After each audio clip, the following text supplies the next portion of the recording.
Good morning, good afternoon, and good evening, depending on where you're listening in from today. We've got a fantastic session lined up for you now called Institutionalizing the Idea, the Global Approach of Law Schools.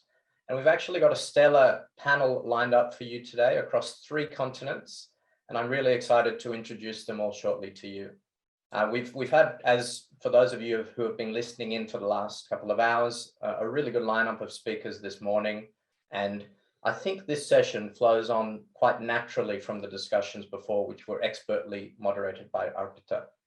Today, we're going to be focusing on institutionalizing, it's a bit of a tongue twister, global perspectives in the context of law schools around the world. And the fact that this has become even more significant than any time in history, arguably. And not only are we talking about international collaborations, that's one area we'll be looking at, but also the idea of teaching comparative law and entrenching that within our law school curriculums. We'll be looking at encouraging global experiences, whether physically or virtually, the idea of partnering with other law schools and institutions and organizations, and about finding innovative ways in order to internationalize the law school experience for our students. And for many universities, including Jindal Global Universities, where global is literally our middle name, this global perspective, this global experience is significant. It is core to that student experience. And that's true of many of our other speakers today as well. Of course, we've had a bit of a challenging time globally, and that's meant challenges in the context of physical international collaborations and these physical global experiences. But as a result, this has really forced us and encouraged us to innovate and reimagine how we can institutionalize this global experience for law schools and how we can ensure that our students continue to experience global perspectives despite not being able to travel because of what's been happening during the pandemic. What we're going to talk to you about today during the panel is about the importance of learning law and experiencing law from a diverse range of perspectives, from pluralistic perspectives, and really how this can enhance a student's educational experience and understanding of how the law functions, not only in their local context, but in a global society.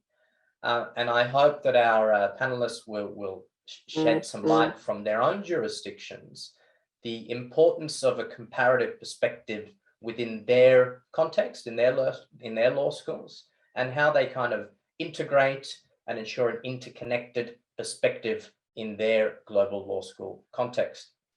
Of course, as I've alluded to, the global pandemic has really forced us to reimagine this idea of global or institutionalizing, how we institutionalize global within our law school experience. And we'll be talking about that a bit today amongst our panelists. And I might now actually start with a few introductions, and then I'll invite our speakers to say a few preliminary thoughts. And I will mention again, if you've got questions throughout, please put them in the chat, and I will moderate a Q&A towards the end of this session as well. So we've got a stellar lineup of 5 speakers, heads of schools and deans from across 3 continents, as I mentioned earlier. Professor Atienza is Dean of the Law School of IE University in Spain. And even prior to this, Dr. Atienza was the Vice Dean of International Relations at the law school and has a wealth of experience in the context of international collaborations. And I would say a passion and specialty for comparative law, even integrating them within her teaching methods. And I might, Dr. Atienza, ask you about this later, but with your experience as co-chair of the project on Blueprint on Global Legal Education, I'm sure there are some fantastic insights in terms of institutionalizing the global within law schools, not only in India, but across all those law schools that participated in that research project. Moving now to Professor Anna Cody, who's based in Sydney at the Western Sydney University. She's the Dean of that law school. She's got a wealth of experience, both in university administration, but particularly in clinical legal education, where she's won multiple awards from the Human Rights Commission Law Award to the Community Lawyer Award from the Women's Lawyers Association of New South Wales. She's worked across multiple countries. I won't list them all, but Mexico, East Timor, Indonesia, US, El Salvador, and the list goes on. So another truly global panelist today. Professor Jonathan Galloway is head of Newcastle Law School in Newcastle University in the United Kingdom. Jonathan is the head of school there currently, and prior to that, again, Jonathan brings with him the internationalization experience as Associate Dean, former Associate Dean, Internationalization and Strategic Projects. And we look forward to your thoughts shortly, Jonathan. Professor Oren Perez is Dean of Faculty of Law at Bar-Ilan University in Israel, and an expert in numerous disciplines, including environmental law, policy, e-democracy, and regulation, and has received multiple prestigious grants in these fields and published widely in top-tier international journals. Professor Alexander Turk is Interim Executive Dean at the Dickson Poon School of Law at King's College London in the United Kingdom. And again, prior to this Interim Dean role, Professor Turk was the Vice Dean, International and External Relations at King's College London. So we'll be leaning on all of our panelists. I certainly will, as moderator, be leaning on all our panelists and their vast experience when it comes to internationalization in the context of law school curriculums, partnerships, and really creating that international global imagination within their students. So I might actually start with sort of a broad preliminary question, and I'll start with Professor Atienza. And really, I mean, we've talked about earlier in this conference already, the need for campuses to become global by themselves, and to create a demand for, well, there has been a consistent demand really of internationalizing legal education across law schools around the world. And I wonder, and I'll put this to a few of you, should the narrative be only on international collaborations in order to achieve this global perspective? Or do you think there's scope for universities to be self-sufficient, at least in some way, in order to provide students this broader global perspective on their campuses in a local context? So Professor Atienza, I'll put that question to you first. Thank you very much, Professor Starr, for the introduction, and thank you very much to Jindal Global Law School for inviting me to this very interesting panel. I believe a globalization of legal education is a need, but it is as well an opportunity for law schools. I think it is a need because all other disciplines, all other academic institutions are being internationalized as we speak, and law schools cannot be left behind for this in this process of internationalization. But at the same time, as I mentioned, I see an opportunity because it is a challenge. It is not as obvious or as direct to internationalize a law school than it is in a business school, of course, in the School of Politics or International Affairs, where it is a more obvious or more direct, this path to internationalization. And to the specific question that Professor Starr was asking, I believe that the exchange experience or the visiting student or visiting faculty experience is a fine one, and it's not only academic, but it's also a social and a life experience, and it is highly valued. But in my opinion, the true and the deepest way of internationalization legal education sits in the content. So if a program is fully focused in teaching either global law or comparative law or European Union law or transnational law, that is when legal education is being really internationalized. And I mean the core of the program, so not to have the comparative law courses or the law courses in other jurisdictions as an addition or as an elective or as a seminar, but really in the center of the program. So I do think that there are many other things different or additional to the exchange. That short and sharp answer, and I'll definitely come back to you on that, because that leads nicely to my next question. But before I do that, I'd like to invite Jonathan for a few perspectives on the need for universities to be self-sufficient in the context of not just relying on these international collaborations for the global perspectives.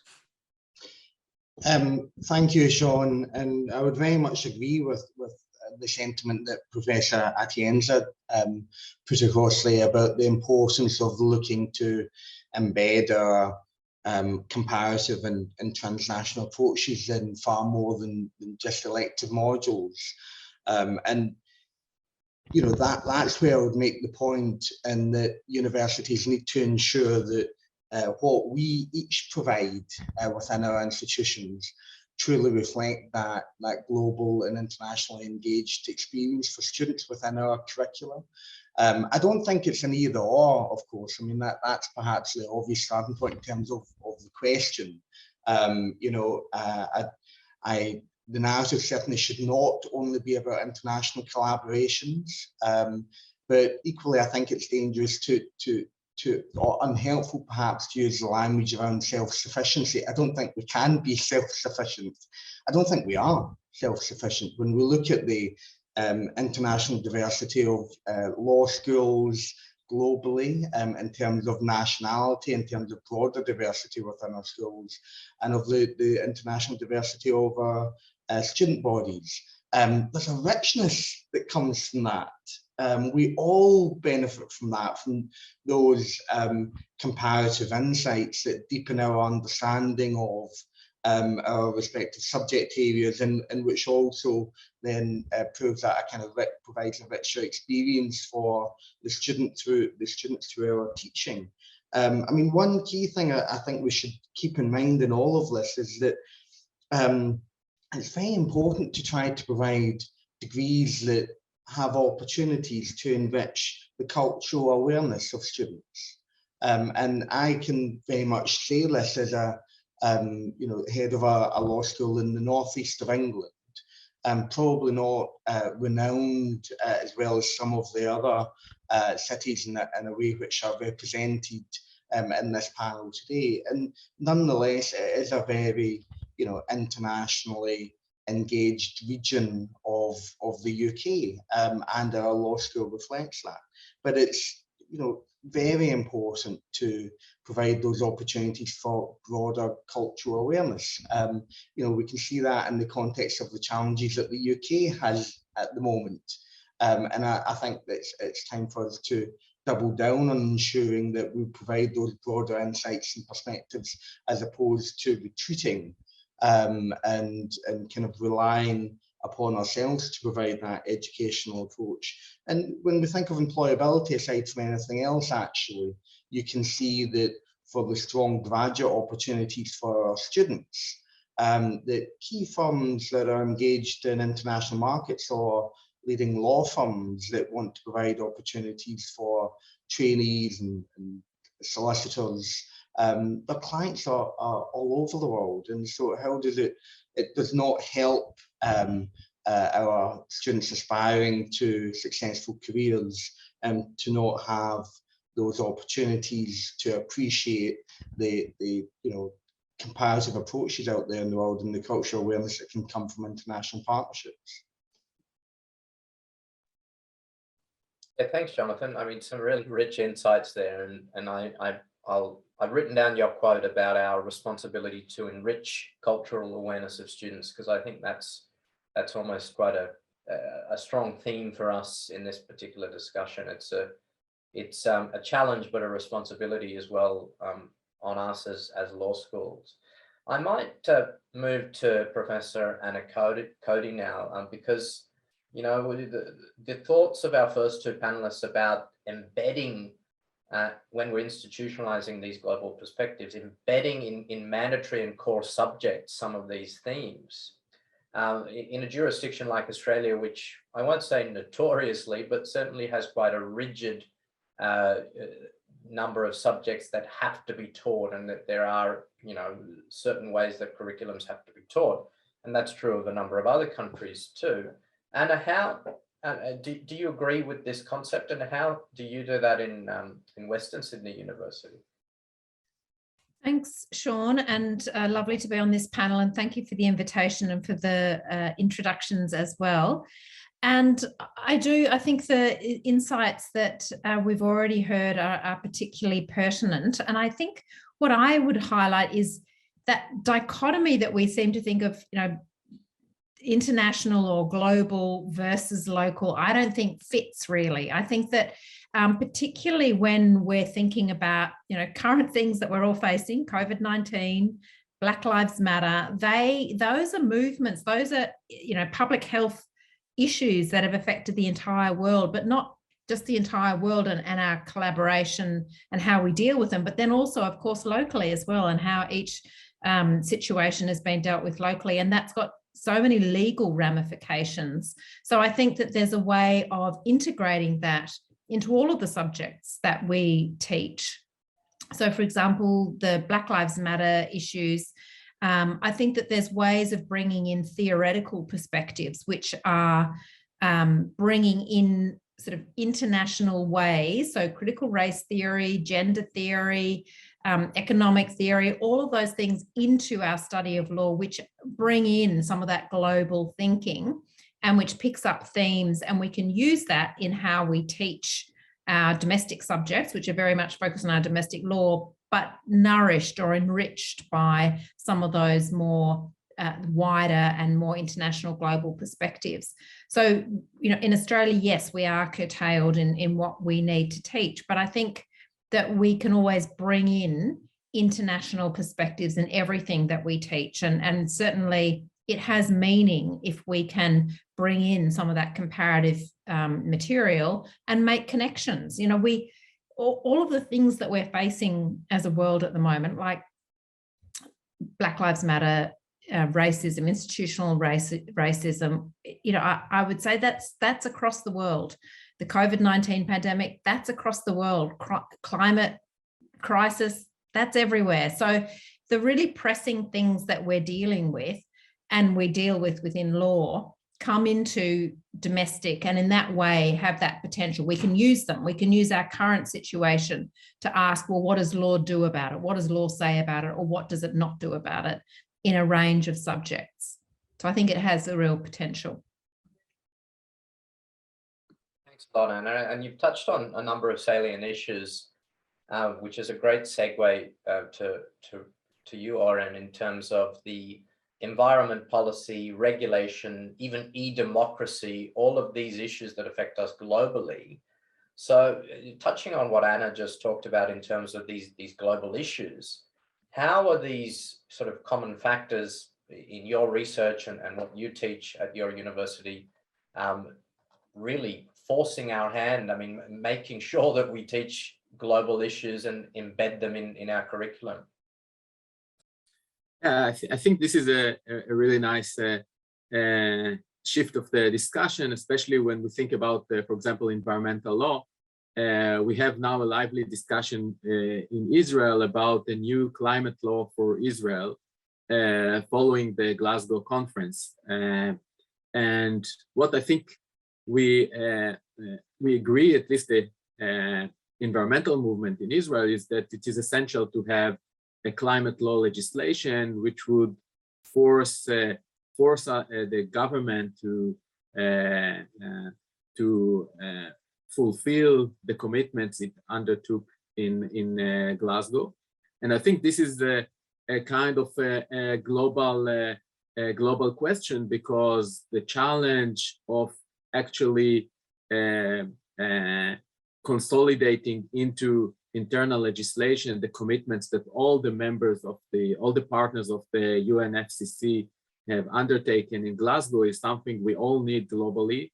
And while we in Israel contribute very little to global missions, actually President Biden trying to do the same in Congress and Senate to try to consolidate the US commitments into local legislation. So the environment is an excellent topic to think about how no country can do it alone. And I can give you another example of just a recent agreement that was signed between Israel and Jordan, which illustrates the importance of international agreements on the environmental field. Jordan has a lot of sun and huge area, but it has very little water. Israel is very small, but it has very strong desalination technology, which we developed over the past 20 years, and most of the drinking water in Israel are now coming from desalination. And we just 2 weeks ago, Israel signed an agreement with Jordan where we will buy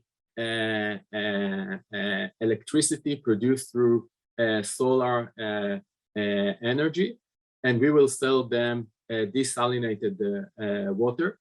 And this is a kind of a win-win solution where two sides collaborate toward meeting and coping with the challenge of climate change. And of course, this is not just an agreement that has environmental value, it also helps stabilizing the situation in the Middle East, help the relations between us and Jordan. So it has implications beyond the environmental issue. And of course, our challenge is also to deliver this message to the students, to let them know that both in environment and in other matters, we can't do it alone, and we also need to educate ourselves about how to develop this type of innovative solutions.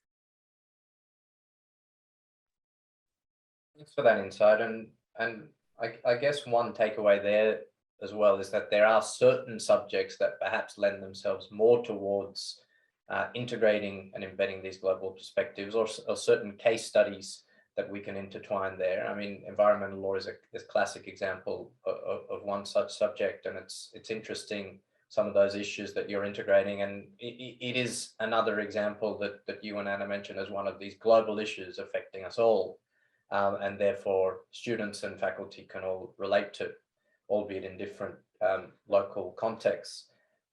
Professor Alexander, I'll turn to you now because, I mean, you've had some amazing experience both as a student and faculty across multiple countries, from Germany to Netherlands to Belgium, and now, of course, in the UK with your formal role, but also as a visiting professor in multiple US institutions. So I wonder, from your perspective, how have these different universities, or rather have these different universities in different countries, different continents, approached this idea of integrating the global perspective within their institutions? Thank you very much. And also thank you very much for the invitation. It's a pleasure to be here. I can certainly say from a continental European perspective, if you take a classical German degree, it's pretty much only directed at German law. You would have very little other input. There are the more modern universities sort of created in the 80s and the 90s that actually started to build exchange programs. Where I studied, for example, in Augsburg, in Bavaria, in the south of Germany, you could study English law and you could study American law, and then you could have exchanges. But by and large, the curriculum content is very much oriented towards German law. Also, when you look at the intake of the student, it's predominantly 99% Germans who basically study at these universities.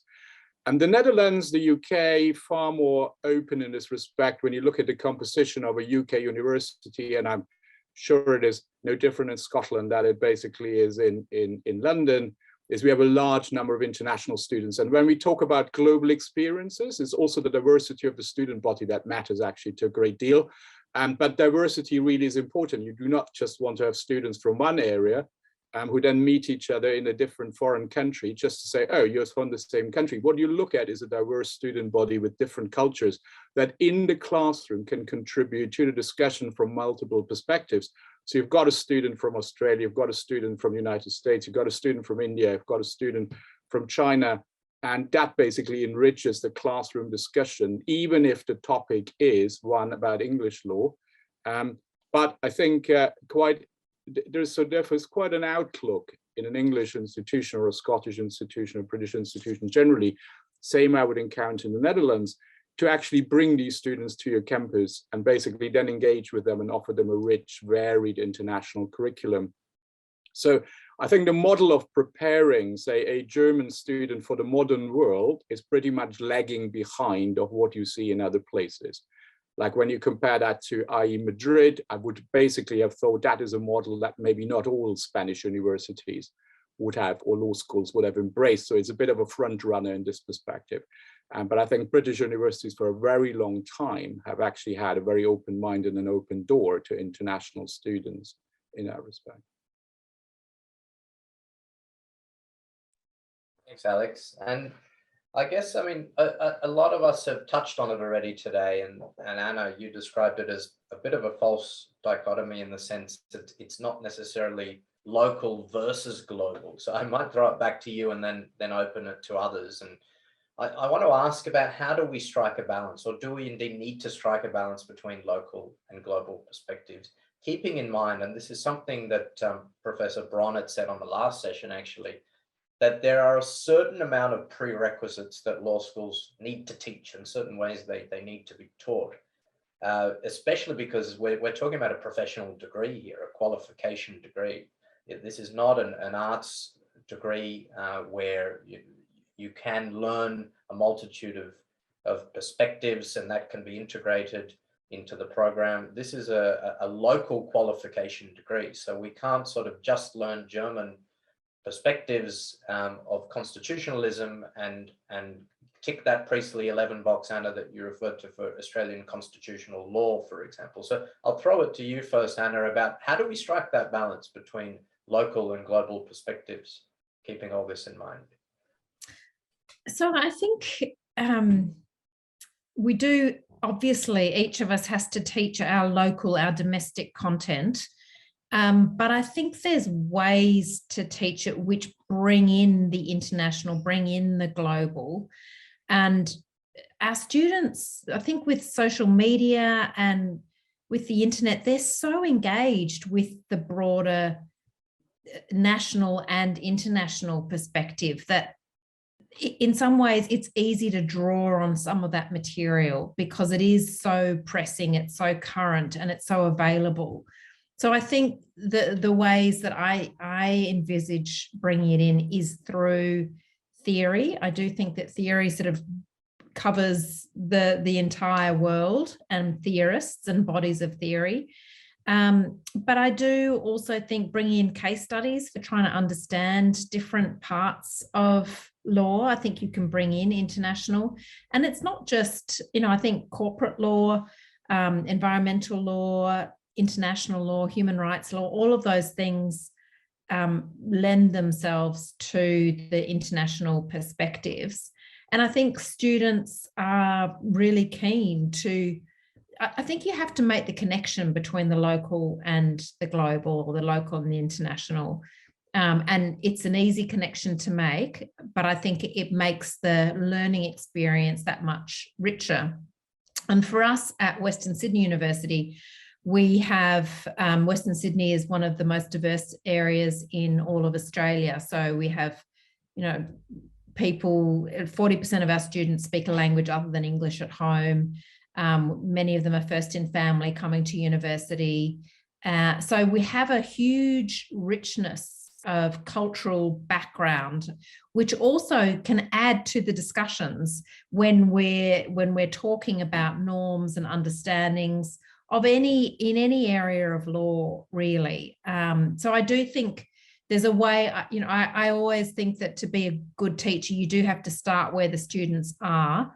And so beginning with their experience, which is frequently for us a culturally diverse experience, so that they're crossing those boundaries constantly themselves. So in some ways, the local and the international, they're doing it. They've got family all over the world. So it's not a one or the other, and it's bringing that experience into their learning about law, so that it continue, they can see the connections and the relevance of it.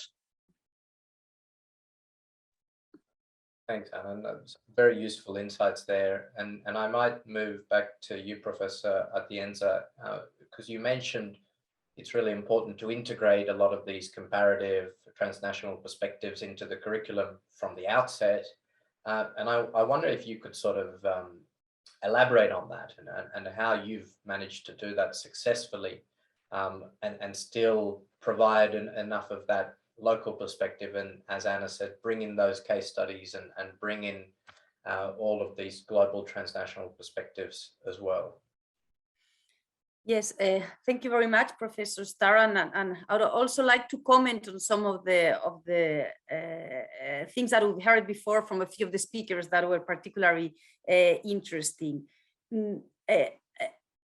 The reason that I see it is possible to balance this global legal education together with the necessarily local education is that around the world, legal studies or the studies to access the legal profession are quite long.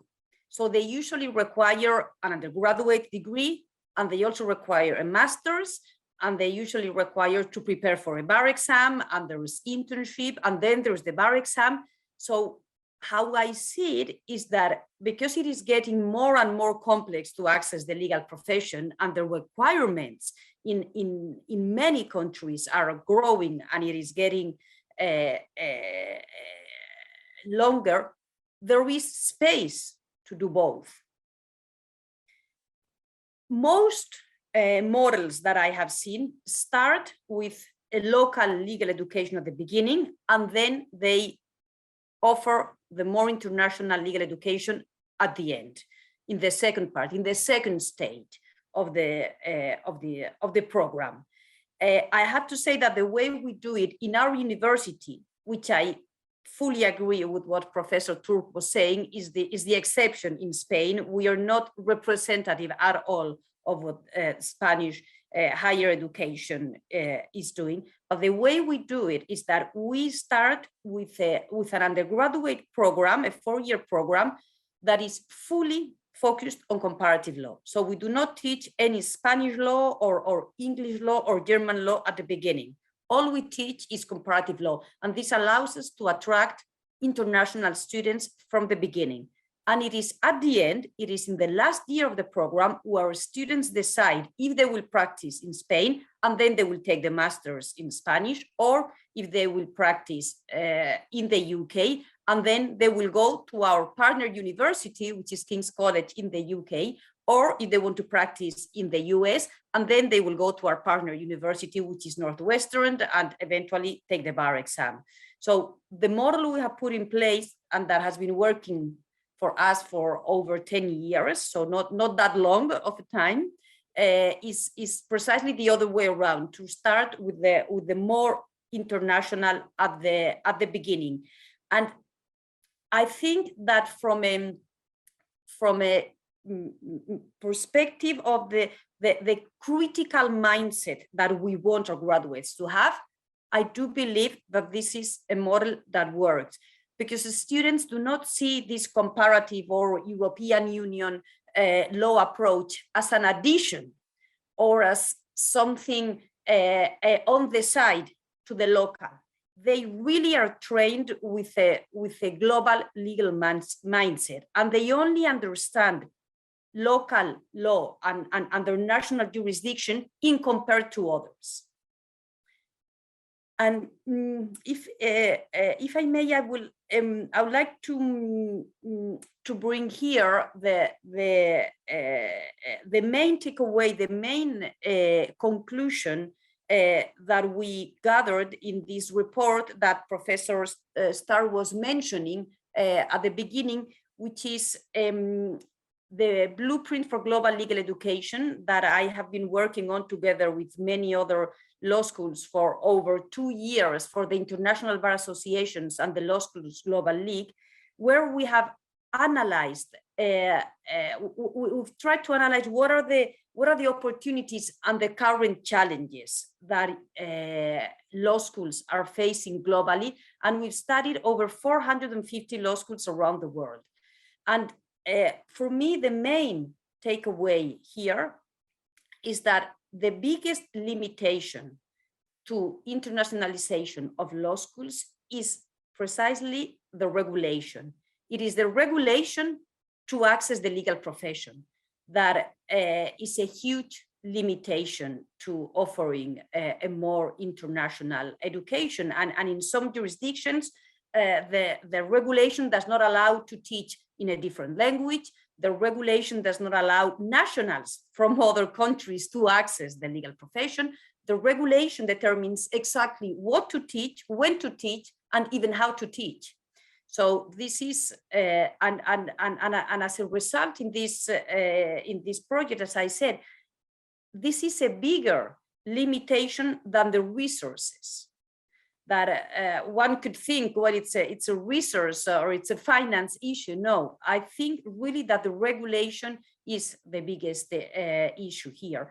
But I'll end with this. But even under this situation, I do believe that there is some space to include this international focus or orientation in every program or in any course. And it is those institutions or those law schools that become more innovative and more creative that find ways to include this international approach. Thank you so much. And that really gives us a useful perspective. And I know there was quite a rigorous methodology and sample for that that particular research project. And the way you frame that limitation and that challenge is, is the challenge Professor Cody was also referring to, and the fact that you can still integrate these different perspectives and theories, because also students want that nowadays. Students are more connected than they ever have been, and that diversity that most of our panelists have spoken about is there in the classroom in many respects. So that's quite interesting. The word I emphasized there was institutions can integrate that, and quite often that's left up to the convener of that particular subject, rather than the dean or whatever the particular administrative role is, the associate dean education or academic, whatever you'd like to call it, rather than them integrating it and institutionalizing it. So I want to throw it to you, Professor Perez, in the sense of how do you at your law school really encourage faculty members to make these global perspectives part of their courses, rather than just relying on them to bring it in if they think it's appropriate? So let me start just by referring to what Professor Atienza has mentioned about two processes that we identify with our students, and also some special programs that we offer. So one thing that we have witnessed over the past 5 years is there is a movement of students who study law outside the legal profession. So they graduate from the law school, they get the bar exams, they sometimes work for 2-3 years in a law firm, and then they move to the high-tech industry in Israel, and they do something else. And this is something which is, at least in Israel, it's a relatively new phenomenon. And I hear it from senior partners at law firms in Tel Aviv that they find it harder and harder to keep their excellent associate attorneys at the law firm. So this is an interesting thing that wasn't there when I started to study law 20, 30 years ago. And other things that we offer, and this goes to the comment about the barriers of studying law, is that we have in place 2 programs that are open for non-lawyers at the master level. One is a program on Master on Legal Studies, and the other is a program on Regulation and Environmental Policy. Both are MA programs, and they are kind of open the gate for non-lawyers who want to get education in legal, to understand the legal language, the legal discourse, and then they can go back to what they do. Or on our program on regulation is relevant both for lawyers who want to go back to their firm and specialize in environmental regulation, but also for people with an engineering degree or environmental degree want to understand the regulatory language, because it's becoming so important in Israel, but I know it's similarly important in the North America and in Europe for business, and the world will become even more regulated, not just in environment and in other areas. Now, for your question about how to encourage professors to integrate international issues, I think, especially for Israel, it's becoming very important because we are, the whole economy of Israel, but also the culture is very much international. We are dependent on global business and global transactions. And so we have to integrate these international perspectives, but also it's part of the history of the Israel legal system. We were built on British law, and during the first years of Israel, we imported many ideas from continental Europe, and our Supreme Court has a tradition of comparative law as part of its ruling, very different from, for example, the US Supreme Court, which is very isolated. So comparative law and international law is part and parcel of the Israeli legal culture. And so it's almost natural to think to do it as part of our normal teaching and normal education of future lawyers. That's very interesting and something for all of us to learn about Israel's legal history there and the importance of comparative law.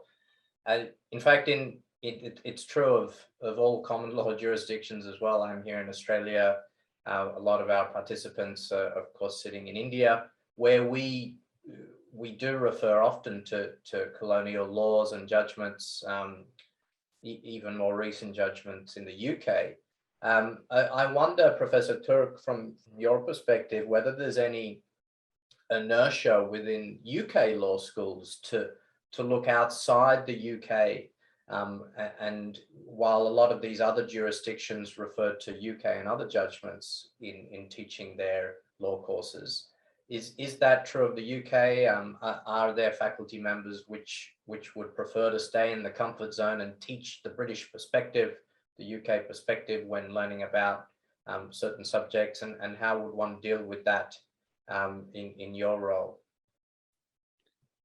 I think probably when we need to distinguish between the staff and the students, quite a lot of English students have the difficulty of not having learned a language which isn't compulsory often as part of their curriculum. Whereas in other countries, if you take the International Baccalaureate, for example, it may well be compulsory to have a language as part of your school education. For the UK, therefore, the difficulty is that you might well think that an English student who goes to school hasn't learned the language will not be able to communicate as well as a Dutch student, or basically a student who comes from say another background where languages are compulsory. So the communication, that creates communication barriers and makes it more difficult. For us as a law school, it makes it therefore imperative that we offer language classes to these students, because there's no cultural exchange if you cannot speak the language. If we are sending you to France and you don't speak French, you cannot expect the French to teach you basically in English. You must learn the language. Part of that is immersing yourself in the culture, and that's quite important. From a staff perspective, it's different because our staff is very varied. We have basically staff from basically 20 different countries in our faculty body. Our students demand an international dimension. So in other words, one distinguishes, for example, on the LLM, a one-year program, postgraduate program, students come from over 60 different countries. We teach very little common law.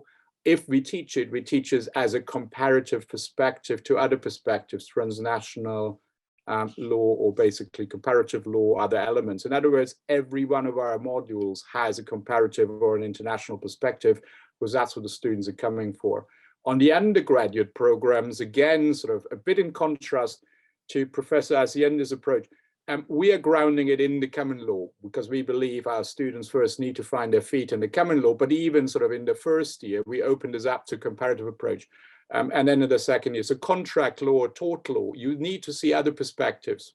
You need to see the German perspective, or you need to see basically United States perspective, or other jurisdictions. So students understand their solution that they have found in their own jurisdiction isn't the only solution. There are other solutions to the problem that you can find. So in other words, we very much would encourage pretty much every staff member to offer as basically parts of their offering, not only sort of a solid understanding in their in an English jurisdiction, but given the wide variety of nationalities of staff members, it's easy to ask my staff, you're from the US, can you actually integrate your experience into this course? And even if this is a course on contract of English contract law, having somebody who has studied in the US can bring a different perspective. Somebody who studied in Germany or in France can bring a different perspective. So I think from the staff perspective, it's easy to motivate staff to do that. From the perspective of an English student, it's a bit more hard work, to be honest, to actually persuade them to embrace going outside and actually beyond their 3 years to embrace basically study abroad schemes. And the pandemic sort of has made this a bit more difficult because again, you will then be used to speaking English to somebody in France, or you will be used to speaking English to somebody in another jurisdiction. And we want to move students away from this mindset. And international law requires actually an international cultural mindset. So it isn't just what you study, it's also basically how you approach other jurisdictions with an open mind and let it influence of what you do. Yeah, thank you very much for that. And I suppose it helps a great deal to have that international experience and perspective on your faculty. And that's certainly something we see at Jindal. I think when I was convening talks, for example, we had professors from 6 different countries. So not only do the students in those classes get the perspectives, but all the faculty learn from each other about those different perspectives when we talk amongst ourselves. Professor Galloway, I'll turn to you now. Something Professor Turk said at the end there about the increased challenges of the pandemic in terms of promoting these international experiences. He used the word, the importance of immersing yourself in the culture. You're from the UK, a very multicultural country, of course, so that diversity is usually there in the classroom. What challenges has the impact of COVID-19 presented from the perspective of not really having this classroom environment, not having these international immersion experiences, and how has your law school dealt with that? Well, a very good question. I mean, picking up on what Professor Turk had highlighted, and again, our faculty base is colleagues from across 15 different nationalities, and so you see those comparative perspectives and the many different backgrounds and perspectives coming in through the educational experience and embedded within the educational experience across the compulsory and the elective modules. But what COVID certainly created was significant difficulties in terms of engaging with the student body and getting that sense of feedback as to what was resonating and what wasn't. And so, you can often adapt how you're engaging with students through seeing, witnessing, because if we're in front of you, as to how different ideas and issues are landing, of course, and that was something that made it very difficult, and particularly because there can be challenges depending upon the nature of the student body, and perhaps thinking more about the what is actually a valid intensive 3-year bachelor's law degree in England and Wales, and less kind of scope and flexibility than even the kind of 4-year traditional degree in Scotland, and what you'd see more widely in continental Europe. You know, that 3-year degree, it becomes really important to understand the obstacles and the difficulties that the students are dealing with and what they are finding difficult and challenging, and sometimes trying to provide that core knowledge base along with the skills development of the home jurisdiction and building in the comparative elements to it can be a challenge for students, especially if that's not what they might have been expecting coming into the undergraduate degree. And so one aspect of COVID, which I'm sure we've all experienced, is properly engaging in a kind of iterative way with the student body and adapting practice in light of how the concepts are landing with that body. I mean, the other things I would probably highlight in terms of our experiences, I suspect we over rely a little bit on some of our international exchange opportunities, so that it is about 20% of our undergraduate student body that go on a full year exchange and turn the 3-year degree into a 4-year degree. And that's not bad for England actually, but you know, during COVID, that came to a shuddering halt for a year. And so there was a period where, especially whilst there were significant pressures upon staff and a variety of other areas, certain things started kind of grinding to a halt in terms of the mobility. And what I'd very much like to see is us more fully at our law school, and I know many others are kind of further ahead on this one, our law school more fully engage with the embedded educational collaboration. And so exploring opportunities for limited perhaps, but joint online teaching or sharing the experiences with international partners in a way that benefits our students within our programs. And you know, we can now see that technology offers us those opportunities for maybe greater embedded connectedness within our degree programs, and not having to rely upon that physical mobility. But equally, I think we've probably also seen that, as I think we all know, there's something irreplaceable about that physical mobility, especially if you are trying to provide the opportunities for building up that cultural awareness. And one of the things that I think we all have to grapple with and deal with is, as higher education sectors and as universities, including law schools with a deep-bedded commitment to environmental justice and climate justice, as we wrestle with what that means as our universities try to reduce our carbon footprints, what does the international and the global look like when we get past what is an ongoing impact of the pandemic? Because I suspect as we start to see however long it takes, however many years it takes to start to navigate out of the pandemic, we're not going to be going back to a pre-COVID world in terms of international travel. I suspect we won't be as universities. And so what does that mean for the international opportunities for students and the exchange opportunities for students? And of course, in the UK context, we also unfortunately have to grapple with the kind of more practical impact of Brexit as well, which does impact on the percentage, perhaps more so in some cities other than London, but impacting on the opportunities for students to undertake financially supported international exchange opportunities. So there's quite a lot of different things going on there. I think the COVID and the pandemic impact isn't the only thing that we're going through at the moment in terms of a society and as part of a change within the sector. I think there's also a shift happening from an environmental standpoint, and that impacts upon travel.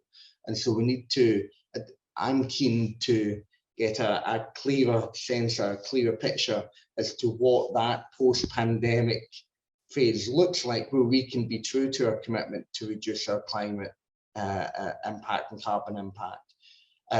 Recognising the irreplaceable opportunities and development opportunities offered by physical mobility and an immersed experience, but taking advantage of what we've learned as a result of technological development for our educational experience for all students on campus. Thanks, Jonathan. Probably not only what will post-pandemic look like, but when.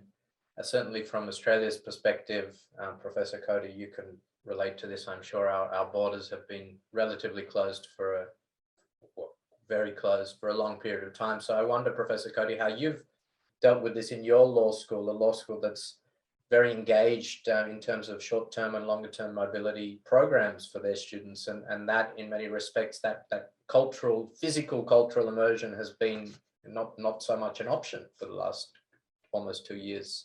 So your thoughts on that as well? Thanks, Shaun, and thanks, Jonathan, as well, for your thoughts about that. I think that's a real challenge that all of us are going to face coming out of the pandemic. But it really has been a big jolt with the climate crisis that we're facing. And in Australia, we feel it on a daily basis in terms of temperatures, floods, droughts, you name it. So I think it's going to be something we're all going to have to grapple with. I think it will shift the sorts of experiences that our students will have. Perhaps at the moment, we did have some mobility experiences, but they were virtual. So we had, for example, relationships with China, with the People's Court of China, as well as Taiwan. We had a course that was focused on a exchange and experience of Taiwan. And I think it was certainly interesting and stimulating, but it can never be a full replacement in the way of actually being in the country, the sort of the smells, the feel of the air on your face. I mean, it's very different when you're actually in a different culture and in a different experience. So I think we will shift. We will, I think I think we will continue to use some of those virtual experiences, but recognize that it's not it's not as perhaps interesting or stimulating as the other, or maybe we just need to think of it in different categories rather than thinking that it's the same as. But I think we will, because of our commitment as well to sustainability and the Sustainable Development Goals, that we will all be rethinking how much travel we do. And for those of us in Australia who, we're a long way from Europe, we're close to Asia, but we're a long way from, many of the places that we would traditionally travel to. I think it's a sort of a rethinking as well of how we connect, which I think we're still working out. I don't think we've gotten anywhere near that yet, but a big challenge. Yeah, thanks, Professor Cody. And while in many respects, there's no substitute for that rich cultural immersion of actually being in a country, I suppose the pandemic has shown us the value of technology as well in engagement. And I want to throw it to Professor Atienza here, because while the first trend and opportunity, I suppose, in that report that you mentioned was globalization, from memory, the second was technology as a key trend. And I don't know if this was pre or during the pandemic, but I wanted to get your thoughts on the impact of technology as a tool for integrating and entrenching this global perspective. Sure. So the research project was done both before and during the pandemic, and this was quite interesting, particular for the chapter on the use of technology. And what we learned here is that we categorized the use of technology in legal education in different levels. A first level was the use of technology as a tool in order to teach, and this has grown enormously during the pandemic, because we were in a situation where only a few law schools used technology in order to teach, to a situation where it was either teaching through technology or not teaching at all.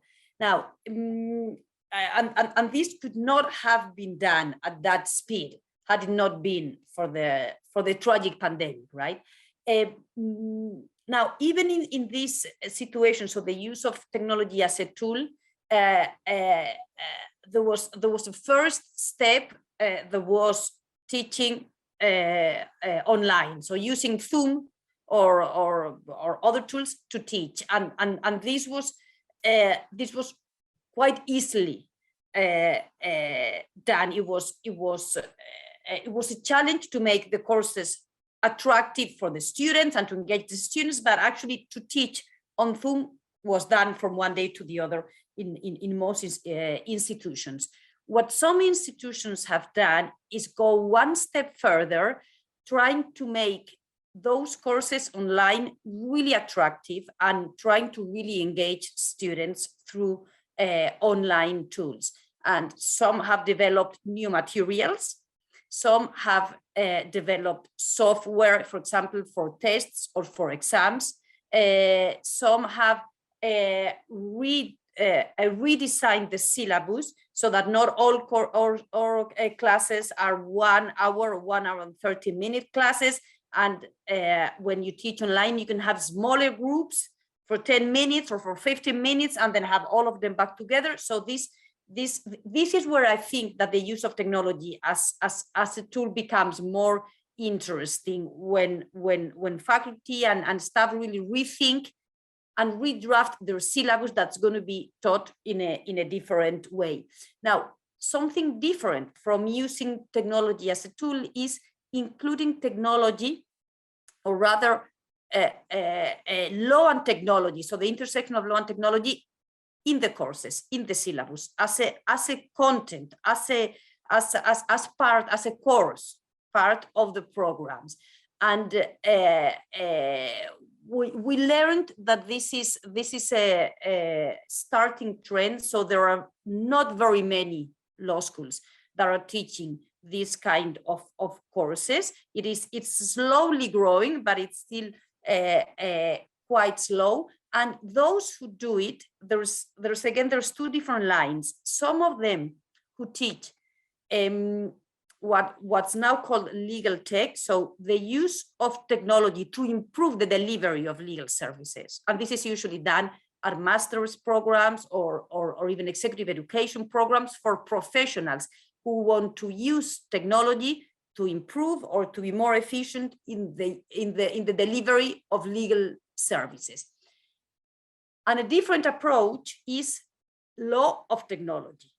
So how does the law approach the new conflicts and the new situations that arise from a new digital society that we are now living in? And this is what I think is relevant, and what I believe that can be taught in any level, so from undergraduate to graduate programs. And this relates to basic law courses such as constitutional law or democracy or civil law. This is not this does not need to be very advanced course for professionals, because our students, once they graduate and when they practice the law, they will have to practice in a fully digital society. The clients will either need to become digital or to have a more intensive use of technology, or they will already have gone through this transformation, and they will have to deliver legal services to help the clients adapt to these new situations. And this is new. This is new for regulators. This is new for lawyers. This is new for the judiciary. So the kind of issues that our graduates will have to solve in the future, I do believe that will be very much linked to the transformation of society, as I said, which I think is different than the use of legal tech tools, which will help us deliver in a more efficient way legal services. I don't know if I mixed too many concepts in here. I hope that was useful. I think it's a great insight, and I think we could do a whole webinar on law and technology in legal education. But certainly it's become much more than just a tool, and the way we teach, practice, learn law will be very different in 10 years' time as it was 10 years ago also.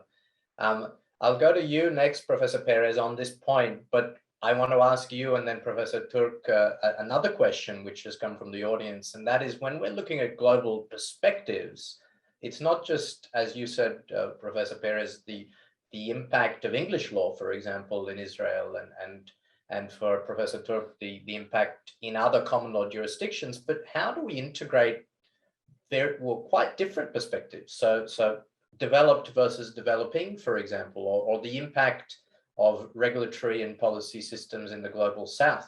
Obviously, in your disciplines, Professor Perez, there's some probably pretty good case studies in environment law regulation and whatnot.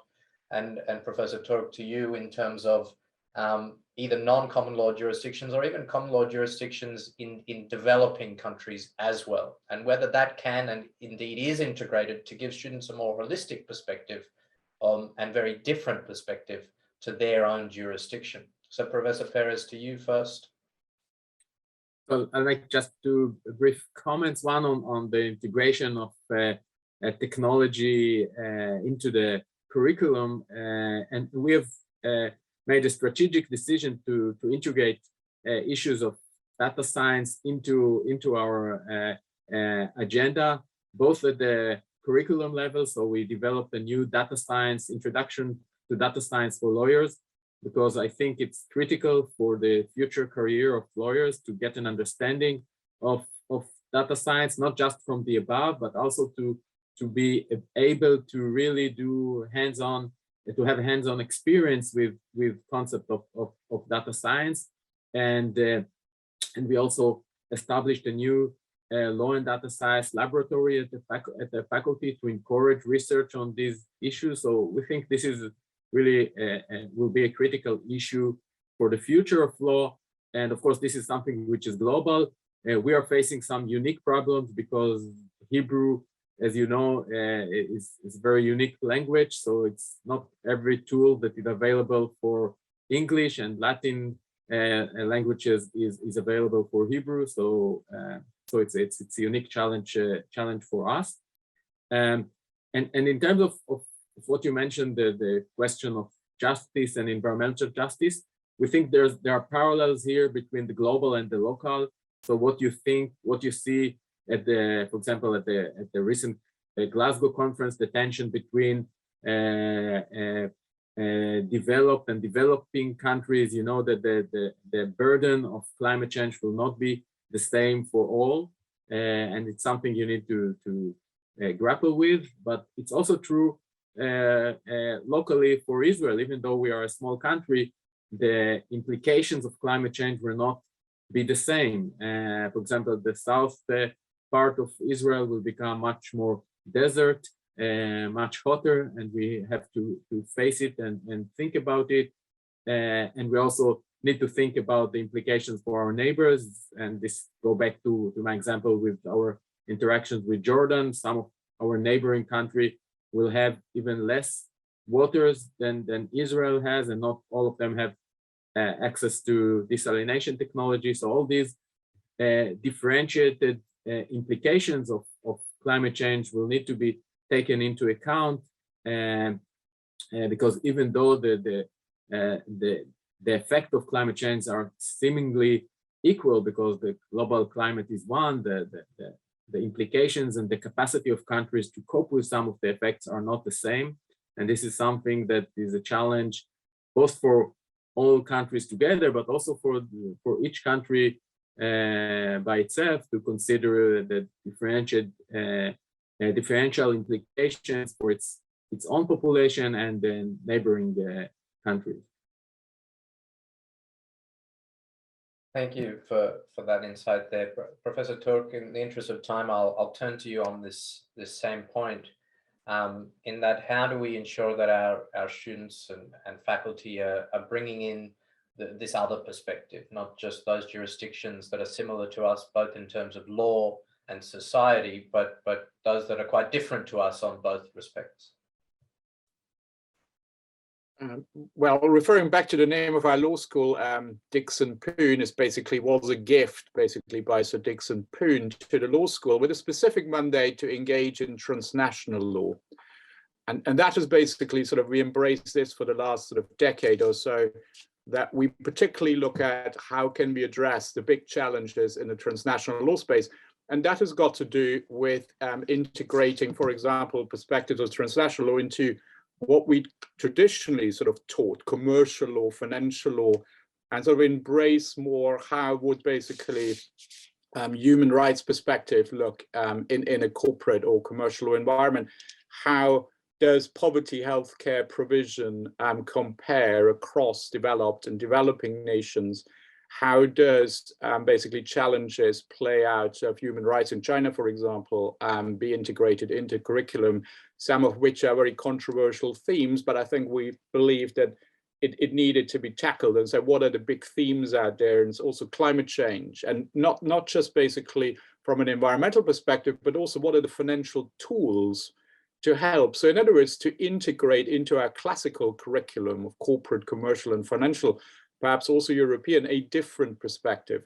that makes us understand. For example, we have a module on the law and practice of modern slavery. So you basically look at what are the supply chains that are basically built up to support, and what can the law do to disrupt it? What is corporate responsibility look like in these kind of situations, to build statements? And here it is important that we're not just relying on academic faculty to help us understand these issues, but also practitioners, basically who work in this and who breathe this and who live this, and who can basically, from a practical perspective, into this, or what does transnational human rights litigation look like? So if you look, for example, particular building projects around the world, where basically there are complex supply chains and there is an exploitation also of workers in these respectives, what can the law specifically contribute to help? And it's not just the courts, basically, that is useful. There is also campaigning that is important. So you need to engage with campaigners and ask them, what have they done? How have they used the law? And bring that to the student perspective and tell them it's not just what you read in the books. Here is how it actually works in practice. And that is an important perspective that the students very much value, or international refugee law, not just taught from the perspective of what happens in the case law or what happens in theoretical terms, but also practically, how does this play out in a daily situation where people are involved in. So practitioners play quite an important role, and also practitioners not just from London, but actually from the world. So inviting people to come in and talk about their experience. Or in one course, we did an amicus curiae brief for a Colombian court to actually engage our students to submit basically and engage with this particular case that they were confronted with in the classroom and integrated into the curriculum.